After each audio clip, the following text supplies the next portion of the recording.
அன்பார்ந்த தோழர்களே, என் உயிரின் உயிரான விடுதலை சிறுத்தைகளே,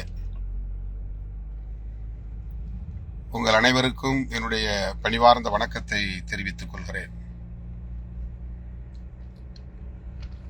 நேரலை வாயிலாக உங்களை சந்திப்பதில் மகிழ்ச்சி அடைகிறேன்.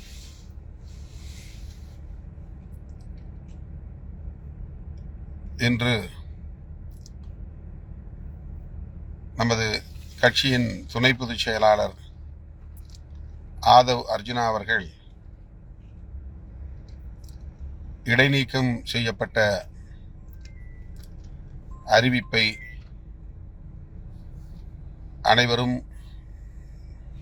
கவனித்திருப்பீர்கள். அரசியல் தளத்தில் இன்றைக்கு இது குறித்து பலரும் பல்வேறு கருத்துக்களை பகிர்ந்து வருகின்றனர். இது தொடர்பாக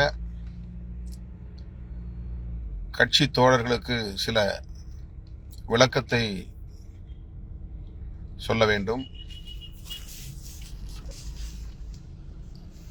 ஆகவே இந்த நேரலை வாயிலாக உங்களை நான் சந்திக்கிறேன். பயணத்தில் இருக்கிறேன்.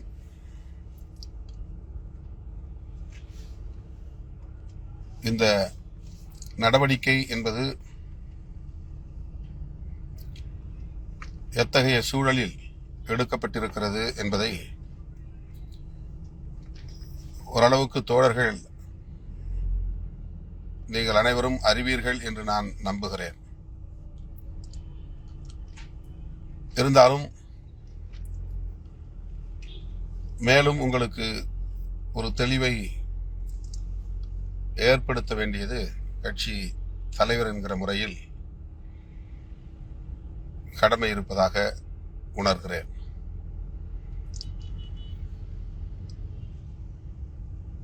இன்றைக்கு காலையில் இந்த நடவடிக்கையை எடுத்த அதே வேளையில் தமிழக முதல்வரை தலைமைச் செயலகத்தில் சந்திக்கக்கூடிய ஒரு சூழலும் இயல்பாக அமைந்துவிட்டது.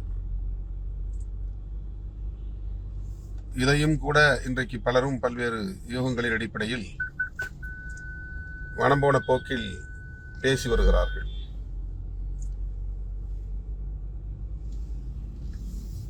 முதல்வரை சந்திப்பது, அவருக்கு வெள்ள நிவாரணம் அளிப்பது என்பதை 7ஆம் தேதி நம்முடைய தலைமையகத்தில் ஒரு புத்தக அறிமுக நிகழ்ச்சி நடந்ததும் தோழர் ரவிக்குமார் மற்றும் இயக்கத்தின் முன்னணி தோழர்கள் அமர்ந்து உரையாடிய பின்னர் விழுப்புரம் மாவட்டத்தில் பாதிக்கப்பட்ட மக்களை சந்திக்க வேண்டும் என்பது குறித்து ரவிக்குமார் அவர்களும் நானும் பேசிக்கொண்டோம். நூற்றுக்கணக்கான கிராமங்களுக்கு எப்படி போய் அவர்களை சந்திப்பது, அவர்களுக்கு நாம் இழப்பீடு தருவது அல்லது பொருளுதவி செய்வது, அது பெரும் சுமை. அதாவது நேரம் நிறைய தேவைப்படும், நாள் கணக்கிலே மக்களை சந்திக்க வேண்டியிருக்கும் என்பதையெல்லாம் பேசிக் கொண்டிருந்த நிலையில்தான் முதலமைச்சர் பொது நிவாரண நிதிக்கு நாம் ஏதேனும் நிதியை கொடுக்கலாம், அந்த நிதி அந்த மக்களுக்கு பரவலாக போய் சேரும். நாம் 10 லட்சம் ரூபாய்க்கு பொருள் வாங்கினால் கூட அனைத்து கிராமங்களுக்கும் அதை கொண்டு போய் சேர்க்க முடியாது. ஆகவேதான் இந்த 10 லட்சம் ரூபாயை எப்படி திரட்டுவது என்ற நிலைப்பாட்டை நாங்கள் பேசி முடிவெடுத்தோம். சட்டமன்ற உறுப்பினர்களும் நாடாளுமன்ற உறுப்பினர்களும் அவரவர் சம்பளத்தை கொடையாக வழங்குவது, நாடாளுமன்ற உறுப்பினர்கள் என்கிற முறையில் நானும் தோழர் ரவிக்குமார் அவர்களும் 2 மாத சம்பளத்தை வழங்குவது, சட்டமன்ற உறுப்பினர்கள் 1 மாத சம்பளத்தை வழங்குவது என்றெல்லாம் பேசி முடிவு செய்து அதை முதல்வரிடத்திலே எப்படி ஒப்படைப்பது?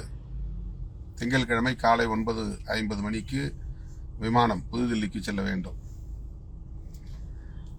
8ஆம் தேதி ஞாயிற்றுக்கிழமை மதுரையிலே நிகழ்ச்சி. மாலை 5:30 மணிக்கு நான் விமானம் பிடித்து சென்னைக்கு திரும்ப வேண்டும். ஆகவே 8ஆம் தேதி மாலை 6 மணிக்கு மேல் அல்லது 7 மணிக்கு மேல் முதல்வருடைய அனுமதியை பெற வேண்டும். அல்லது 9ஆம் தேதி காலை விமான நேரத்தை மாற்றிக்கொள்ள வேண்டும். இந்த அடிப்படையிலே அவருடைய ஒப்புதலை பெறுவதற்கு ரவிக்குமார் அவரிடத்திலே நான் சொல்லியிருந்தேன். நீங்களே முதலமைச்சருடைய உதவியாளரை தொடர்பு கொண்டு ஒரு நேரத்தை கேளுங்கள் என்று சொல்லியிருந்தோம். அது தனி நடவடிக்கை. அவ்வாறு கேட்டதற்கு அவர்கள் காலை 9 மணிக்கு, அதாவது இன்றைக்கு காலை 9 மணிக்கு வர வேண்டும் என்று தகவல் தரப்பட்டது. நான் 6:30 மணிக்கு முதல்வருடைய உதவியாளரை தொடர்பு கொண்டு 9 மணிக்கு எங்களால் வர இயலாத சூழல் இருக்கிறது, நான் டெல்லிக்கு செல்வதை கூட தள்ளி வைக்கிறேன், மாலையில் ஏதேனும் ஒரு நேரத்தை ஒதுக்குங்கள் என்று சொன்னபோது 12:30 மணிக்கு வாருங்கள் நண்பகல் வேளையில் என்று சொல்லியிருந்தார்கள். இப்படித்தான் அது முடிவானது. இதற்கும் அர்ஜுனா அவர்கள் மீது எடுத்த நடவடிக்கைக்கும் எந்த தொடர்பும் இல்லை. ஆனால் அதை தொடர்புபடுத்தி வேண்டுமென்றே நம்மை பிடிக்காதவர்கள் பேசுகிறார்கள். அது ஒரு புறம் இருக்கட்டும். ஆதவ் அர்ஜுனா அவர்கள் 6ஆம் தேதி மாலை எல்லோருக்குமான அம்பேத்கர் என்கிற நூல் வெளியீட்டு விழாவில் பங்கேற்று உரையாற்றுகிறார். 6ஆம் தேதி நான் அரியலூர் மாவட்ட சுற்றுப்பயணத்தில் இருக்கிறேன். காலையில் அரசு விழா, அதன் பிறகு மாலையில் நம்முடைய தோழர்கள் சந்திப்பு, ஓரிரு இடங்களில் ஏற்பாடு செய்திருந்த நிகழ்ச்சிகளில் பங்கேற்பு, பிறகு நான் விமானம் பிடித்து நள்ளிரவு, அதாவது இரவு 10:30 மணி விமானம் பிடித்து தான் சென்னைக்கு வருகிறேன். ஆக 6ஆம் தேதி முழுக்க நான் அரியலூர் சுற்றுப்பயணத்தில் இருந்து நள்ளிரவு தான் வந்து சேருகிறேன். 7ஆம் தேதி காலையில் அம்பேத்கர் குடும்ப உறவினர் ஆனந்த் டெல்டுமுடி அவர்களின் ஆங்கில நூல் அறிமுக விழா 10 மணிக்கு சொல்லியிருந்தோம், 11:15 தான் தொடங்கினோம். அந்த விழா முடிவதற்கு 2 மணி ஆகிவிட்டது. அதன் பின்னர் நாம் கூடியிருந்த கும்பலை சமாளிப்பதற்கே பல மணி நேரம் ஆகிவிட்டது. பிறகு முன்னணி தோழர்களோடு பேசுவதற்கான ஒரு சூழல் அமையவில்லை. ஆக உயர்நிலைக் குழுவை கூட்டுவதற்கு இயலவில்லை. 6ஆம் தேதி மாலை தான் அவர் பேசி முடிக்கிறார். அதாவது இரவு என்றே வைத்துக் கொள்ளலாம். 6ஆம் தேதி இரவு, அந்த நாள் போய்விட்டது. 6ஆம் தேதி கணக்கிலே இல்லை. 7ஆம் தேதி ஒரு நாள், 7ஆம் தேதி இந்த நிகழ்ச்சிகள் எல்லாம் நமக்கு ஏற்கனவே ஒப்புக்கொண்ட நிகழ்ச்சிகள். அதனால் அதிலே நாம் மூழ்க வேண்டியதாகிவிட்டது. 7ஆம் தேதி முன்னணி தோழர்கள் ஒரு சிலரோடு நான் சில கருத்துக்களை பகிர்ந்து கொள்ள நேர்ந்தது. 8ஆம் தேதி அதிகாலை விமானம் பிடித்து நான் மதுரைக்கு வந்துவிட்டேன். மதுரையிலே பல்வேறு நிகழ்ச்சிகள். மாலை விமானம் பிடித்து சென்னை வந்து சேர இரவு 7-8 மணி ஆகிவிட்டது. ஆக இந்த நிலையிலே நாம் உயர்நிலைக் குழுவை கூட்டி பேசுவதற்கு இயலாத சூழலில் பொதுச் செயலாளர்கள், துணை பொதுச் செயலாளர்களில் ஓரிருவர், தலைமை நிலைய செயலாளர்கள் ஆகியோரோடு நான் கலந்தாய்வு செய்தேன். ஒரு சிலரோடு தொலைபேசி மூலமாக பேசினேன். 6ஆம் தேதி பேச்சு, ஆதவ் அர்ஜுனா அவர்களின் பேச்சு ஒரு பெரிய சலசலப்பை ஏற்படுத்தியது. அது அம்பேத்கர் நூல் வெளியீட்டு விழா. அம்பேத்கர் அவர்களை பற்றி பேச வேண்டிய இடத்தில் முழுக்க முழுக்க ஆதவ் அர்ஜுனா அவர்கள் தமிழ்நாடு அரசியல் குறித்து பேசினார், ஆவேசமாக பேசினார். நாம் ஒரு கூட்டணியில் இருக்கிறோம். கூட்டணியில் இருக்கிற ஒரு கட்சி, திமுக கூட்டணியில் இருக்கிற ஒரு கட்சி விடுதலை சிறுத்தைகள் கட்சி. விடுதலை சிறுத்தைகள் கட்சியின் துணை பொதுச் செயலாளர் ஆதவ் அர்ஜுனா திமுகவோடு அல்லது திமுக அரசோடு ஏற்படுகிற முரண்பாடுகளை பற்றி நம்முடைய அரங்கில் பேசலாம், விடுதலை சிறுத்தைகள் கட்சியின் அமர்வுகளில் பேசலாம். உயர்நிலைக் குழுவிலோ அல்லது செயற்குழுவிலோ அல்லது மாநில அளவிலான அமர்வுகளிலோ நாம் நம்முடைய கருத்துக்களை பகிர்ந்து கொள்ளலாம். அந்த சுதந்திரம் உண்டு, அந்த உரிமை உண்டு. ஆனால் ஆதவ் அர்ஜுனா அவர்கள் அந்த மேடையிலே விடுதலை சிறுத்தைகள் திமுக கூட்டணியில் இருக்கிறது என்பதை முற்றாக மறந்துவிட்டு கடுமையாக பேசுகிறார். அது தமிழக அளவில் பெரிய கொந்தளிப்பை ஏற்படுத்தியது. நமக்கு வேண்டாதவர்கள் எப்போது நேரம் வரும் என்று காத்திருக்கக்கூடிய சக்திகள் பலர் இருக்கிறார்கள். அவர்கள் அதை ஒரு வாய்ப்பாக பயன்படுத்தி கொண்டு நமக்கு எதிரான வாதங்களை, ஆதாரமில்லாத சொத்தை வாதங்களை கடுமையாக எடுத்து வைத்தார்கள். இன்றைக்கு காலையில் கூட நீங்கள் தினமலரை எத்தனை பேர் பார்த்தீர்கள் என்று தெரியவில்லை. திமுக கொந்தளிப்பில் இருக்கிறது. திருமாவளவன் இரட்டை வேடம் போடுகிறார், நாடகம் ஆடுகிறார். ஒரு புறம் ஆதவ அர்ஜுனாவை தூண்டிவிட்டு பேச வைக்கிறார், இன்னொரு புறம் திமுகவிடம் சமாதானமாக நடிக்கிறார். திமுக தொண்டர்கள் எல்லாம் கொந்தளித்து போயிருக்கிறார்கள் என்று ஒரு செய்தியை போடுகிறது. என்றைக்கு அவர்கள் எல்லாம் நம்முடைய செய்தியை முதல் பக்கத்திலே போட்டிருக்கிறார்கள். நமக்கு பாதிப்பை ஏற்படுத்தக்கூடிய செய்திகளை அவர்கள் முதல் பக்கத்திலே பதிவு செய்கிறார்கள். ஏற்கனவே விஜய் திருமா ஒரே மேடையில் என்று போட்டது அந்த பத்திரிகை தான். அதுதான் ஒட்டுமொத்தமான சர்ச்சைக்கு தொடக்க புள்ளியை வைத்தது, முதல் புள்ளியை வைத்தது. இது குறித்து நான் ஏற்கனவே உங்களுக்கு ஒரு நெடிய அறிக்கையை வெளியிட்டு தெளிவுபடுத்தி இருக்கிறேன். ஏன் ஆதவ் அர்ஜுனா பங்கேற்ற அந்த நிகழ்ச்சியிலே என்னால் பங்கேற்க இயலவில்லை என்பதை வெளிப்படுத்தியிருக்கிறேன். ஆதவ அர்ஜுனா அந்த புத்தகத்தை உருவாக்குவதற்கு என்றைக்கு முயற்சித்தாரோ அன்றையிலிருந்தே என்னிடத்தில் அதை பற்றி பேசியிருக்கிறார். இப்படி ஒரு புத்தகம் தயார் பண்ண போகிறோம், இந்த மாதிரியான ஏற்பாடு செய்து கொண்டிருக்கிறோம், உங்கள் கட்டுரையும் தேவை, 30-40 பேரிடத்திலே கட்டுரை வாங்கி அதை தொகுக்கப் போகிறோம். அம்பேத்கருக்கு ஒரு நல்ல புத்தகம், நல்ல எழுத்தாளர்களின் கட்டுரைகள் அடங்கிய புத்தகம் தேவைப்படுகிறது. ஆனந்த விகடனோடு நான் ஒப்பந்தம் போட்டிருக்கிறேன் என்றெல்லாம் என்னிடத்திலே ஏற்கனவே சொல்லியிருக்கிறார். நானும் அதில் எழுதுவதற்கு உடன்பட்டேன். எழுத இயலாததனால் ஒரு பேட்டியாக கொடுத்தேன். அந்த பேட்டி ஒரு பெரிய பதிவாக அந்த புத்தகத்திலே வந்திருக்கிறது. ஆனால் விஜய் அவர்களோடு நாம் ஒரே மேடையில் நின்றால் அது தேவையில்லாத சர்ச்சைகளை உருவாக்கும், சந்தேகங்களை எழுப்பும், கூட்டணி உறவில் பல்வேறு தாக்கத்தை ஏற்படுத்தும், விரிசலை கூட உருவாக்கும் என்கிற ஒரு சூழல். அதை நான் முன்னுணர்ந்த காரணத்தினால் வேண்டாம் என்று தவிர்த்து விட்டேன். அவர்களுக்கும் அதை விளக்கமாக சொல்லிவிட்டேன். கோபித்துக் கொள்ள வேண்டாம், வருத்தப்பட வேண்டாம், என்னால் இந்த நிகழ்ச்சியிலே பங்கேற்க இயலாது, விஜய் அவர்களை வைத்தே நீங்கள் நிகழ்ச்சியை நடத்துங்கள் என்று நான் தான் முதலில் சொன்னேன். ஆக என்னுடைய கருத்துக்கு பிறகுதான் ஆனந்த விகடன் அழைப்பிதழி அச்சிட்டது. நான் சொன்ன பிறகுதான் அழைப்பிதழி அச்சிட்டார். அதில் இந்த மாற்று கருத்து.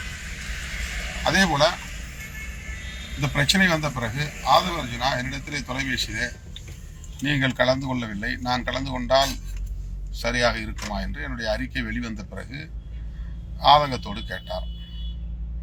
நான் சொன்னேன், இதை உருவாக்கியதே நீங்கள் தான், அதை தவிர்க்க வேண்டாம், அதில் பங்கேற்று நூலை வெளியிடுங்கள், உங்களை உரையாற்றுவதற்கு அழைப்பார்கள், அப்படி அழைத்தால் அம்பேத்கரை பற்றி பேசுங்கள், அரசியல் வேண்டாம் என்று சொல்லியிருந்தேன்.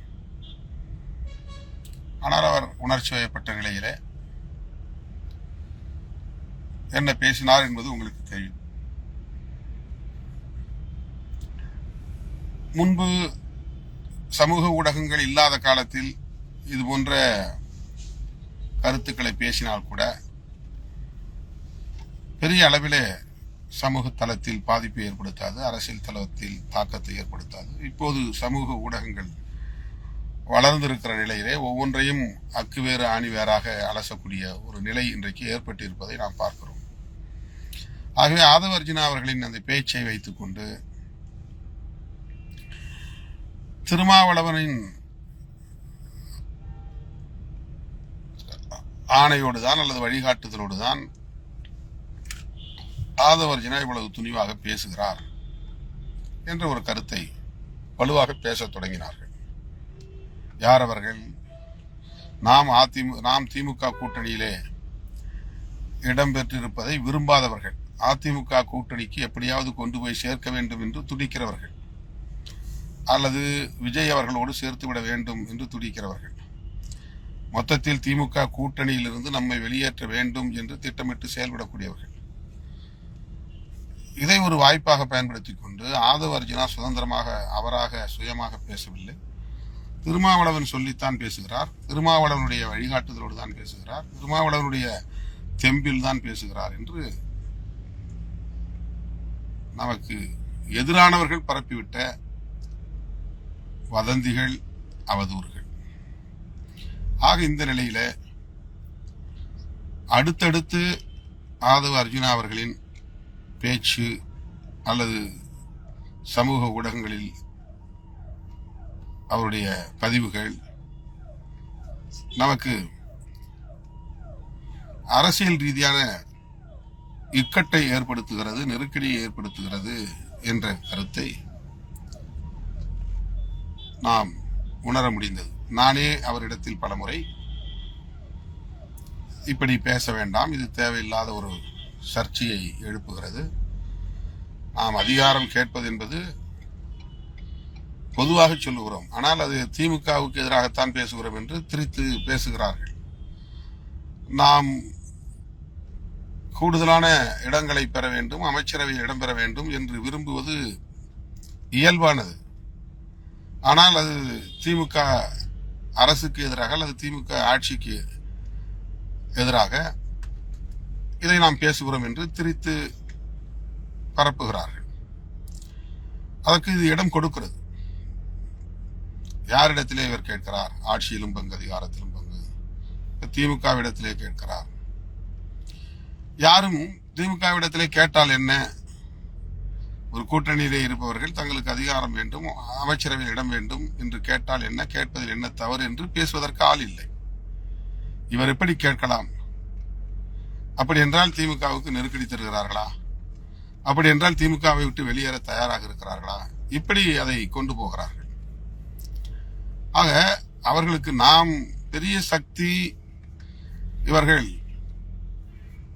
வந்தால்தான் ஆட்சியை கைப்பற்ற முடியும் என்கிற பொருளில் பேசவில்லை. அவர்கள் திமுகவுக்கும் விடுதலை சிறுத்தைகள் கட்சிக்கும் இடையிலே ஒரு முரண்பாட்டை உருவாக்கி எப்படியாவது விடுதலை சிறுத்தைகளை வெளியேற்றிவிட வேண்டும், இதுதான் அவர்களின் நோக்கம். இந்த நோக்கத்தை நம்மால் இலகுவாக புரிந்து கொள்ள முடிகிறது. ஆக இப்படி ஒரு சூழலில் தான் நாம் ஆதவ அர்ஜுனாவுடைய பேச்சையும் கணக்கில் எடுத்துக்கொள்ள வேண்டிய ஒரு கட்டாயம் எழுகிறது. அவருக்கு நான் மேடைக்கு போவதற்கு முன்பே சொல்லியிருந்தேன், ஆனால் அதை அவர் பொருட்படுத்தியதாக தெரியவில்லை. அதற்கு முன்னதாக நாம் வெள்ள நிவாரணம் குறித்து தமிழக அரசின் நடவடிக்கைகள் சரியாக இருக்கிறது, முதல்வர் களத்தில் இருக்கிறார், துணை முதல்வர் களத்தில் இருக்கிறார், பல அமைச்சர்கள் களத்தில் இருக்கிறார்கள் என்ற பணிகளை செய்து கொண்டிருக்கிறார்கள் என்று கருத்து சொல்கிறோம். ஒரு கூட்டணி கட்சி என்கிற, கூட்டணி தர்மம் என்கிற முறையில் அப்படி சொல்லிதான் அவர்களின் நடவடிக்கைகளை மேலும் ஊக்கப்படுத்த முடியும். இது வழக்கமான ஒன்று. ஒரு கூட்டணியில் உள்ள கட்சிகளுக்கு இடையில் இருக்கிற உறவை தக்க வைத்துக் கொள்வது, பாதுகாப்பது, அதே நேரத்தில் செய்ய வேண்டிய வேலைகள் என்ன என்பதை சுட்டி காட்டுவது ஒரு இயல்பான ஒன்றுதான். அந்த வகையிலே நாம் சொல்கிறோம். ஆனால் ஆதவ அர்ஜுன் அவர்கள் இடைத்தேர்தல் நேரத்தில் காட்டுகிற தீவிரத்தை ஏன் புயல் வெள்ள பாதிப்புகளின் போது காட்டவில்லை? இந்த பாதிப்புகளின் போது ஏன் தீவிரம் காட்டவில்லை? வீட்டுக்கு வீடு அமைச்சர்களை, வீதிக்கு வீதி அமைச்சர்களை நியமிக்கலாம் அல்லவா என்ற ஒரு கேள்வியை எழுப்புகிறார். இடைத்தேர்தல் என்பது ஒரே ஒரு சட்டமன்ற தொகுதி. பாதிக்கப்பட்டிருப்பது 4-5 மாவட்டங்கள். ஒரு மாவட்டத்தில் 10 சட்டமன்ற தொகுதிகள் இருக்கின்றன. தருமபுரி, கிருஷ்ணகிரி, திருவண்ணாமலை, விழுப்புரம், இந்த 4 மாவட்டங்கள் கடுமையான பாதிப்பு. அதை ஒட்டியுள்ள மாவட்டங்களிலும் பாதிப்பு. எல்லா அமைச்சர்களும் களத்தில் தான் இருக்கிறார்கள். ஆனால் அவர் இடைத்தேர்தல் நேரத்தில் காட்டுகிற தீவிரத்தை ஏன் இந்த பாதிப்பின் போது காட்டவில்லை என்ற கேள்வி எழுப்புகிற போது தலைவர் வரவேற்கிறார் அல்லது பாராட்டுகிறார். அவருடைய தலைமையின் கீழ் இயங்குகிற ஆதவ அர்ஜுனா திமுக அரசை கடுமையாக விமர்சிக்கிறார். இது எது சரியான கருத்து, எது விடுதலை சிறுத்தைகளின் கருத்து என்கிற கேள்வி எழுகிறது. இதை போல ஒவ்வொரு சந்தர்ப்பத்திலும் அவர் ஒவ்வொரு கருத்தை பதிவு செய்கிறார். அண்மையில ஏர் ஷோ நடந்தது. கடலோரத்தில் இந்த விமான சாகச காட்சிகள், லட்சக்கணக்கான மக்கள் திரண்டார்கள். அதில் நெரிசல் ஏற்பட்டது, மூச்சு திணறல் ஏற்பட்டது. எதிர்கட்சியாக இருக்கிற அதிமுக, பாமக, பாஜக போன்றவர்கள் எப்படி விமர்சித்தார்களோ அதே போல நாம் கூட்டணியில் இருக்கிற ஒரு சூழலில் ஆதவ அர்ஜுனா அவர்கள் அதை கடுமையாக விமர்சித்து பதிவு செய்கிறார். எக்ஸ் தளத்திலே பதிவிட்டிருந்தார். அது ஒரு சர்ச்சையாக மாறியது. இது ஆதவ அர்ஜுனாவின் தனிப்பட்ட கருத்து என்று யாரும் எடுத்துக்கொள்ளவில்லை. இது விடுதலை சிறுத்தைகள் கட்சியின் கருத்து, திருமாவளவனின் கருத்து. திருமாவளவன் கூட்டணிக்குள் இருந்து கொண்டே ஒரு குடைச்சலை ஏற்படுத்துகிறாரா, ஆதவ அர்ஜுனாவை தூண்டுகிறாரா என்று பலரும் கேள்வி எழுப்புகிறார்கள். இப்படி ஒரு சூழலில் நாம் ஒவ்வொரு முறையும் அவரிடத்தில் தோழமையோடு நாம் கூட்டணியில் இருக்கிற சூழலில் கூட்டணியின் நலன்கள் பாதிக்கப்பட்டு விடக்கூடாது. கூட்டணியில பல கட்சிகள் இருக்கின்றன, ஒரு கட்சி அல்ல. வெறும் திமுக விடுதலை சிறுத்தைகள் மட்டும் அல்ல, காங்கிரஸ் இருக்கிறது, 2 கம்யூனிஸ்டுகள் இருக்கிறார்கள், இந்திய கம்யூனிஸ்ட் கட்சி இருக்கிறது, மார்க்சிஸ்ட் கம்யூனிஸ்ட் கட்சி, இந்திய யூனியன் முஸ்லீம் லீக், மனிதநேய மக்கள் கட்சி, தமிழக வாழ்வுரிமை கட்சி என்று பல கட்சிகள் இருக்கின்றன.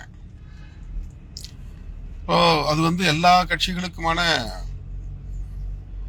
பிரச்சனையாக மாறுகிறது. எல்லா கட்சிகளும் அது குறித்து கருத்து சொல்ல வேண்டிய நெருக்கடிக்கு ஆளாக்கப்படுகிறார்கள்.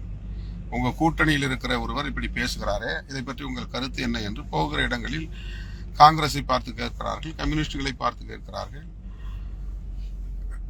இப்படி முஸ்லீம் அமைப்புகளை பார்த்து கேட்கிறார்கள். இந்த நிலையில யாருக்கு இது நெருக்கடி? மீண்டும் பதில் சொல்ல வேண்டிய பொறுப்பு எனக்கு வருகிறது. ஆகவே அர்ஜுன் அவர்களிடத்தில் நீங்கள் உணர்ச்சி வயப்பட வேண்டாம்.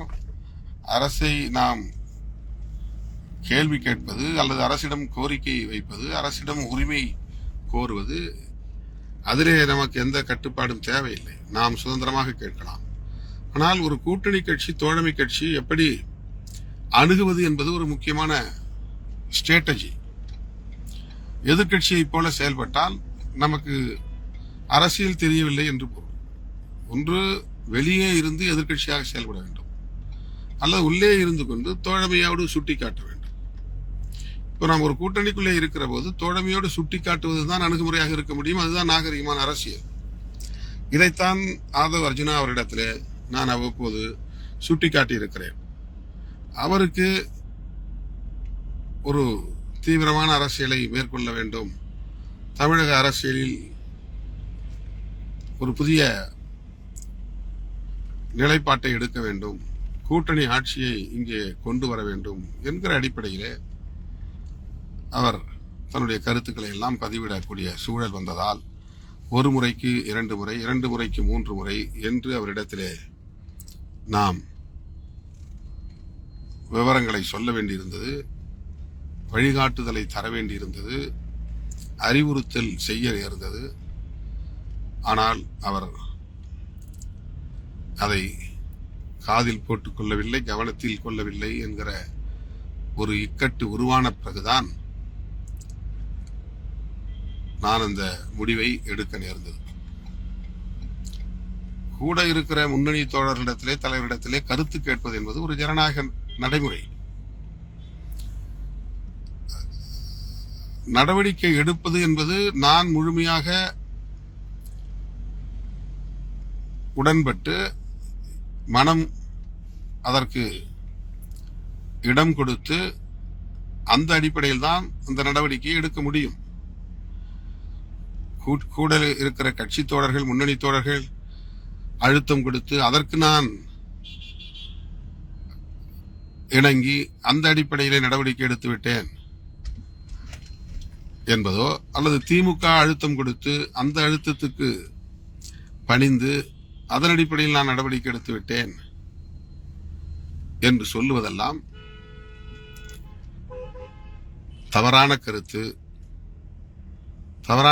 என்பதை விட பிதற்றல், காழ்ப்புணர்ச்சி கொண்டவர்கள் நம் மீது சுமத்துகிற குற்றச்சாட்டுகள். இது என்னுடைய லீடர்ஷிப் என்பதையே கேள்விக்குள்ளாக்கக்கூடிய ஒரு கருத்து அல்லது விமர்சனம். அப்படி எந்த அழுத்தமும் இல்லை, உடன்பாடு இல்லாமல் எடுத்த நடவடிக்கையும் இல்லை. நானே அவரிடத்தில் இது குறித்து பலமுறை பேசிய நிலையில் மீண்டும் மீண்டும் இந்த சூழல் உருவாகி இருக்கிறது அவருடைய அணுகுமுறைகளால் அல்லது நடவடிக்கைகளால். எனவே இந்த நடவடிக்கை எடுக்க வேண்டும் என்கிற புள்ளிக்கு நான் தள்ளப்பட்டேன், அந்த இடத்திற்கு நான் தள்ளப்பட்டேன். முழுக்க முழுக்க ஆதவ அர்ஜுனா அவர்களின் அண்மைக்கால நடவடிக்கைகள் தான் அதற்கு காரணமே தவிர திமுகவோ நமது கட்சியில் உள்ள முன்னணி தோழர்களோ அப்படி எந்த விதமான நெருக்கடியையும் தரவில்லை என்பதை என் உயிரின் உயிரான விடுதலை சிறுத்தைகள் புரிந்து கொள்ள வேண்டும். இந்த 35 ஆண்டு கால பொது வாழ்க்கையில் 10 ஆண்டு காலம் தேர்தல் புறக்கணிப்பு அரசியல் என்கிற அந்த காலகட்டத்திலும் சரி, 1999க்கு பிறகு இந்த நாள் வரையில் 25 ஆண்டு கால தேர்தல் அரசியல் களத்திலும் சரி, நான் இதுவரையில் 2 பேர் மீதுதான் முக்கிய பொறுப்பில் இருந்தவர்கள் மீது நடவடிக்கை எடுத்திருக்கிறேன். ஒரு நபர் உங்களுக்கு தெரியும், தீவிர இடதுசாரி அரசியல் பேசிவிட்டு தீவிர வலதுசாரி அரசியலுக்கு போனவர். 3 மாத காலம் சஸ்பெண்ட், அவ்வளவுதான். அந்த 3 மாத காலத்திற்கு பிறகு வந்து என்னை சந்திக்க வேண்டும் என்றில்லை, அடுத்த நாளே கூட வந்து என்னை சந்தித்து என் மீது ஏன் நடவடிக்கை எடுத்தீர்கள் என்று கேட்டிருக்கலாம். அவர் கேட்கவில்லை, யாரோ அவருக்கு தவறான வழியை காட்டிவிட்டு அவர் கட்சியை விட்டு வெளியேறி போய்விட்டார். அது ஒன்று. அதற்கு அடுத்து இந்த 35 ஆண்டு கால அரசியலில் இப்போது ஆதவ அர்ஜுனா மீது நான் நடவடிக்கை எடுத்திருக்கிறேன். பொதுச் செயலாளர், துணை பொதுச் செயலாளர் என்கிற அந்த உயர்நிலை பொறுப்பிலே இருக்கக்கூடியவர்கள் மீது 2 பேர் மீது தான் இதுவரையில் நான் 35 ஆண்டு கால அரசியலில் நடவடிக்கை எடுத்திருக்கிறேன். மற்றபடி மாவட்ட அளவில் கட்சிக்குள்ளே வரக்கூடிய முரண்பாடுகள் அல்லது கட்சியின் கட்டுப்பாட்டை மீறி செயல்படுவது, கட்சிக்கு களங்கத்தை ஏற்படுத்தக்கூடிய வகையிலே செயல்படுவது, இந்த நடவடிக்கைகளை ஒழுங்கு நடவடிக்கை குழு பரிந்துரைக்கும் நான் கையெழுத்திடுவேன். அதுவும் ரொம்ப ரேரஸ்ட் அண்ட் ரேர் கேசஸ். எல்லாமே நடவடிக்கை எடுக்கிறது இல்லை, கூப்பிட்டு வச்சு பேசி சமாதானப்படுத்தி அனுப்பிச்சு விட்டுருவோம். ஒழுங்காயிருன்னு சொல்லி அவங்களுக்கு அறிவுரை சொல்லி அனுப்பிவிடுவோம். இனிமே அப்படி செய்யாத, பக்குவமாயிரு என்று அவர்களுக்கு புத்திமதி சொல்லி அனுப்பியிருக்கிறோம். இது என்னுடைய அணுகுமுறை. அடுத்து ஒரு ஒழுங்கு நடவடிக்கை எடுக்க வேண்டிய தேவை வருகிறோம். நம்முடைய கட்சியில பைலா இருக்கு, துணை விதிகள் இருக்கின்றன. அதுல தலித் அல்லாதவர்கள் மீது நடவடிக்கை எடுப்பது குறித்தும் ஒரு பிரிவு இருக்கு. இதெல்லாம் நான் பெங்களூர்ல உட்கார்ந்து 20 வருஷத்துக்கு முன்னாடி எழுதின சட்டம், அரசமைப்பு சட்டம் மாதிரி விடுதலை சிறுத்தைகள் கட்சிக்கு ஒரு அரசமைப்பு சட்டம் இருக்கிறது, கான்ஸ்டிடியூஷன் இருக்கிறது. அந்த கான்ஸ்டிடியூஷன்ல டிசிப்ளினரி ஆக்ஷன், ஒழுங்கு நடவடிக்கை பத்தி எழுதியிருக்கிறோம். எடுத்தெடுப்புல யாரையும் கட்சி விட்டு நீக்கிறது கூடாது. அவர் தப்பு செஞ்சாருன்னா அவரை கூப்பிட்டு வான் பண்ணணும், வார்னிங், எச்சரிக்கை. திரும்ப திரும்ப செய்யறாரு சொன்னா அதன் பிறகு அவர் மீது ஏதேனும் தண்டனை கொடுக்கக்கூடிய நடவடிக்கை. அதிலும் முதலில் சஸ்பென்ஷன் தான், அப்புறம் தான் டெர்மினேஷன், நீக்கிறது. இது ஒரு நடைமுறை. ஒருத்தர் பிடிக்கலன்னா உடனே அவரை கட்சி விட்டு நீக்கிறது அப்படின்னு டிக்டேட்டர்ஷிப், ஒரு சர்வாதிகார அணுகுமுறையை நாம எப்பவும் கையில் எடுத்ததில்லை. எல்லாரும் தப்பு செய்யறோம், எல்லாரும் நம்ம அரசியல் கத்துக்கிட்டு பொது வாழ்க்கைக்கு வரல. நாம தண்ணியில குதிச்சு அதுக்கப்புறம் நீச்சல் கத்துக்கிட்ட மாதிரி தான். நீச்சல் அடிச்சு, தரையில நீச்சல் அடிச்சுட்டு தண்ணியில போய் இறங்கி விளையாட முடியாது. தண்ணியில குதிச்சுட்டு தண்ணியை குடிக்கிறோமோ நீந்தி கரையேறமோ அது பயிற்சியிலிருந்து நம்ம பக்குவப்பட்டு வெளியே வருவோம், அந்த திறமை வளர்த்துக்குவோம். அந்த மாதிரிதான் இன்னைக்கு நம்ம எனக்கு அரசியல் பாரம்பரியம் கிடையாது, ஒவ்வொருத்தருக்கும் அரசியல் பாரம்பரியம் கிடையாது. நம்ம அப்பா அம்மாவுக்கு யாருக்கும் அரசியல் தெரியாது, எந்த அரசியல் கட்சியிலும் நம்முடைய அப்பா அம்மா உறுப்பினர்களா இருந்தது கூட கிடையாது. ஓட்டு போட தெரியும், அவ்வளவுதான். அப்படிப்பட்ட நாம் நம்முடைய சொந்த கையை ஊன்றி சொந்த காலை ஊன்றி கரணம் அடிக்கிறோம். அதனால எல்லாருமே நம்ம நடவடிக்கை எடுக்கிறது இல்லை. ஏதாவது புகார் வந்தா சரி வான்னு சண்டை போட்டு பேசி அனுப்பிச்சு போய் ஒழுங்கா வேலை செய்யன்னு சொல்லி அனுப்புவோம். இந்த நிலையில தலித் அல்லாதவர்கள் மீது நடவடிக்கை எடுப்பதாக இருந்தால் ஒரு ஒன்றிய பொறுப்பில் இருந்தாலும் மாவட்ட பொறுப்பில் இருந்தாலும் மாநில பொறுப்பில் இருந்தாலும் மையக்குழு தான் அந்த நடவடிக்கை எடுக்க வேண்டும் என்கிற அதிகாரத்தை நாம் அதிலே வைத்திருக்கிறோம். அங்கொன்றும் இங்கொன்றுமாக கட்சியிலே தலித் அல்லாதவர்கள் சேருகிற போது அவர்கள் மீது லோக்கல்ல இருக்கிற தோழர்கள் தங்கள் விருப்பம் போல நடவடிக்கை எடுத்து வெளியேற்றி விடக்கூடாது. அவர் மேல ஏதாவது புகார் இருந்தால் அது மையக்குழு. இப்ப மையக்குழு நம்ம ஒரு குழு இல்லை, நம்மகிட்ட சென்ட்ரல் கமிட்டிங்கிறது இப்ப நம்ம நிர்வாக முறையில இல்லை. தேர்தல் அரசியல் வந்த பிறகு ரொம்ப நாளா நம்ம அந்த சென்ட்ரல் கமிட்டி முறையை வச்சிருந்தோம். இப்ப உயர்நிலை குழு தான் முக்கியமான விஷயங்களை நம்ம பேசி முடிவு பண்றோம். இந்த சூழலில் ஆதவ் அர்ஜுனா அவர்கள் தலித் அல்லாதவர் என்கிற ஒரு நிலையில் அவர் மீது தலைமை நிர்வாகம் தான் முடிவெடுக்க முடியும். யாரோ ஒருத்தர் ஒழுங்கு நடவடிக்கை கூட்ட புகார் கொடுத்து ஒழுங்கு நடவடிக்கை குழு செயலாளர் உடனே அவரை நீக்கி சஸ்பென்ஷன் பண்ணியோ அல்லது டெர்மினேஷன் பண்ணியோ நீக்கி ஒரு முடிவெடுத்து என்ற கையெழுத்து வாங்க முடியாது. தலித் அல்லாதவர்கள் நிலை வருகிற போது தலைவர் பொதுச் செயலாளர்கள் கம்பல்சரியா இருந்து அதை பேசணும். அப்படிதான் இதை பேசணும். இப்போ தொடர்ச்சியா ஆதவ் அர்ஜுனா அவர்களுடைய நடவடிக்கைகள் கட்சியின் மீதான நன்மதிப்புக்கு நம்ம கட்சி மேல ஒரு மக்கள் மத்தியில் ஒரு நன்மதிப்பு இருக்கு. அந்த நன்மதிப்புக்கும் நம்பகத்தன்மை, இப்படின்னா இவங்க இப்படி இருப்பாங்க, இந்த மாதிரிதான் செயல்படுவாங்க, கூட்டணி தர்மத்தை பாதுகாப்பாங்க, பொதுமக்களுடைய நம்பிக்கையை பாதுகாப்பாங்க அப்படிங்கிற ஒரு நம்பகத்தன்மை இருக்கு, கிரெடிபிலிட்டி. அது குட் ஃபெய்த், நன்மதிப்பு. அந்த இரண்டுக்கும் பாதிப்பு ஏற்படக்கூடிய வகையிலே அமைந்துவிடக் கூடாது. ஆனால் அர்ஜுனா அவர்களின் அண்மைக்கால நடவடிக்கைகள் கட்சி மற்றும் தலைமையின் நன்மதிப்புக்கும் நம்பகத்தன்மைக்கும் பாதிப்பை ஏற்படுத்தக்கூடிய ஒரு சூழல் உருவாகி இருக்கிறது. பொதுவெளியிலே அத்தகைய விமர்சனங்கள் நடந்து கொண்டிருக்கின்றன. பொதுவெளியில கண்டபடி பேசுறாங்க. அதுதான் நம்முடைய நம்பகத்தன்மையை பாதிக்கும்.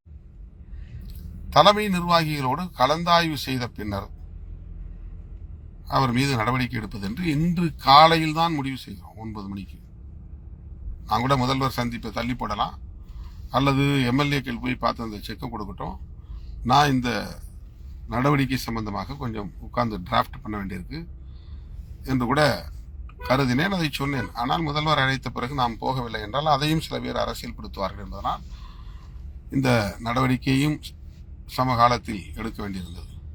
ஏன்னா 6ஆம் தேதி கூட்டம் முடியுது, 4 நாள் ஆச்சுன்றாங்க. 6ஆம் தேதி மாலை தான், இரவு தான் முடியுது.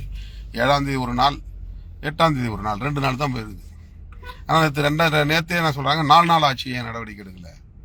6ஆம் தேதி இரவுல இருந்து கணக்கு பண்ணா 7ஆம் தேதி இரவோட ஒரு நாள், 8ஆம் தேதி இரவோட ஒரு நாள், அப்படி எடுத்துக்கிட்டா 2 நாள் தான் போயிருக்கு. 2 நாள்ல ஏன் இன்னும் நடவடிக்கை எடுக்கலன்னா, எல்லா கட்சி மாதிரியும் விடுதலை சிறுத்தைகளை அவர்கள் எதிர்பார்க்கிறார்கள். அப்படி எல்லா கட்சியும் போல, திமுகவை போல அதிமுகவை போல விடுதலை சிறுத்தைகளும் செயல்பட வேண்டும் என்று ஒன்றும் கிடையாது.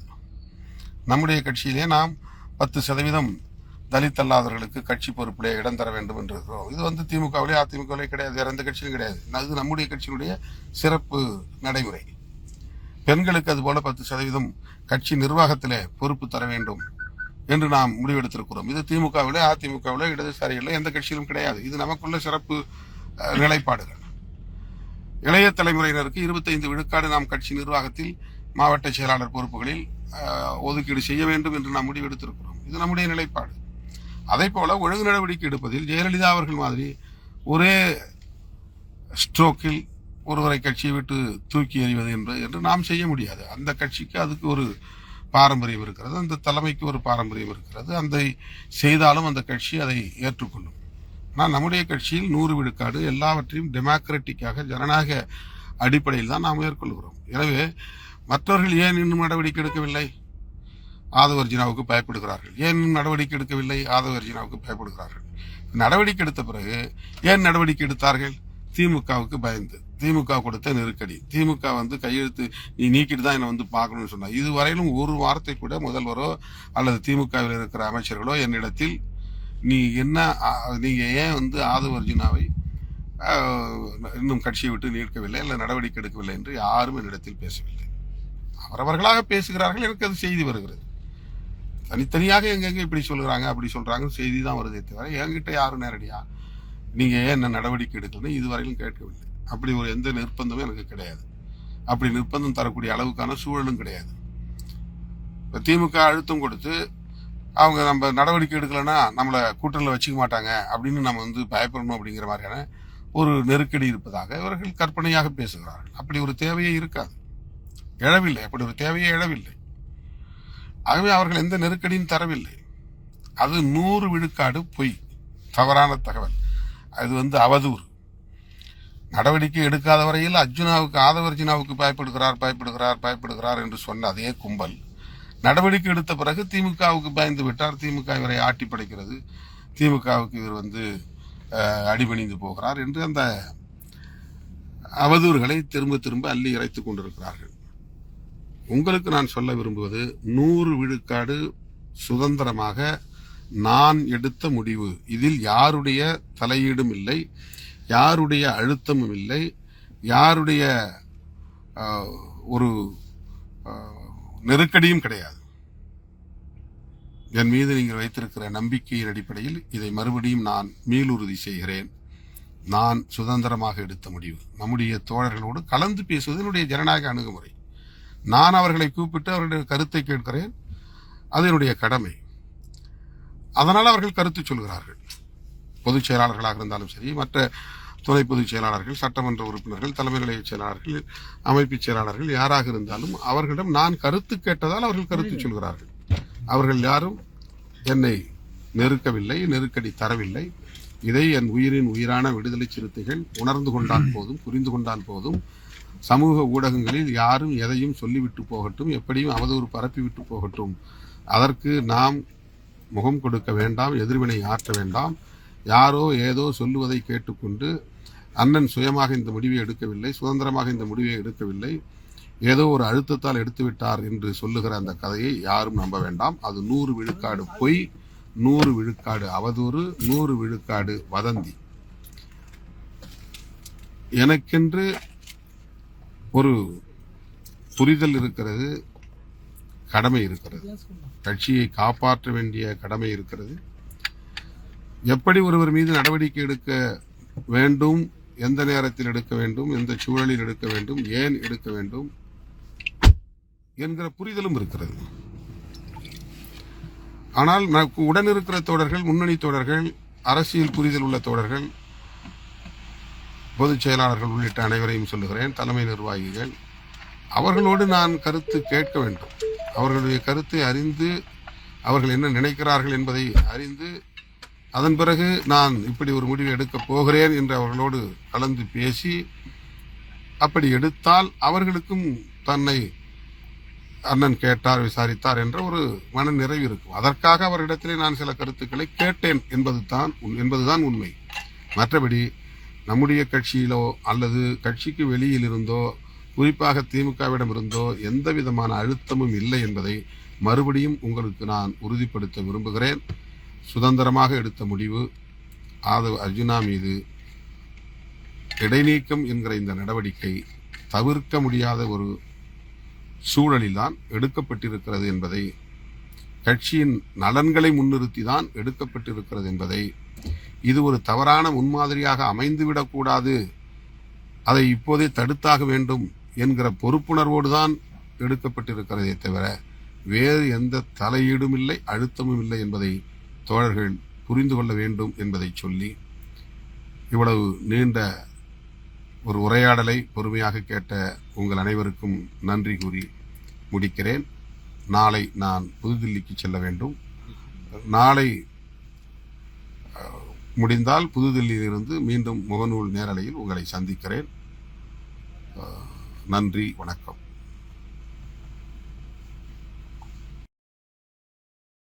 அரண்சை நண்பர்களுக்கு வணக்கம்.